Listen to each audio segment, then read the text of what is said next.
నమస్తే cricket lovers అందరికి Telugu cricket buzz channel కి స్వాగతం। ఈ వీడియోలో విరాట్ కోహ్లీ ఇంజరీ గురించి ఫుల్ క్లారిటీగా చెప్తాను। విరాట్ సెకండ్ ఓడిఐ కి రెడీ అవుతాడా లేదా ఐసీసీ ఛాంపియన్స్ ట్రోఫీకి ఇంపాక్ట్ ఉంటుందా? ఫుల్ డీటెయిల్స్ చెప్తా, వీడియో స్కిప్ చేయకుండా ఎండ్ వరకు అయితే చూడండి। India versus England first ODI జరిగే ముందు విరాట్ ఫుల్ గా నెట్ లో ప్రాక్టీస్ అయితే చేశాడు। మ్యాచ్ రోజు వచ్చేసరికి తన రైట్ నీ లో స్వెల్లింగ్ రావడం వల్ల ఫస్ట్ మ్యాచ్ డ్రాప్ అయ్యాడు। స్వెల్లింగ్ అనేది పెద్ద ప్రాబ్లం లేకపోయినా మెడికల్ టీమ్ రెస్ట్ తీసుకోవడం మంచిది అని భావించింది। విరాట్ కోహ్లీ లేకుండా కూడా ఇండియా ఈజీగా విక్టరీ సాధించింది। Shreyas Iyer 59 runs of 36 balls లో స్కోర్ చేశాడు। కోహ్లీ ఫ్యాన్స్ లో అయ్యర్ ఫ్యాన్స్ కి ట్రీట్ అయితే ఇచ్చేశాడు।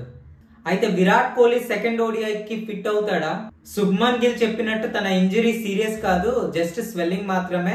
ఆ స్వెల్లింగ్ తగ్గిపోతే సెకండ్ ఓడిఐ లో ఆడే అవకాశాలు ఎక్కువ ఉంటాయి అనుకుని శుభ్మన్ గిల్ అన్నాడు। మన టీమిండియాకి విరాట్ కోహ్లీ బ్యాక్ అవ్వడం చాలా ఇంపార్టెంట్। ఛాంపియన్స్ ట్రోఫీకి ముందు మన టీమిండియా ప్లేయర్స్ ఎలా పర్ఫార్మెన్స్ చేస్తారో చూడాలి। కోహ్లీ లాంటి ఇంపార్టెంట్ బ్యాటర్ మన టీమిండియాకి చాలా అవసరం।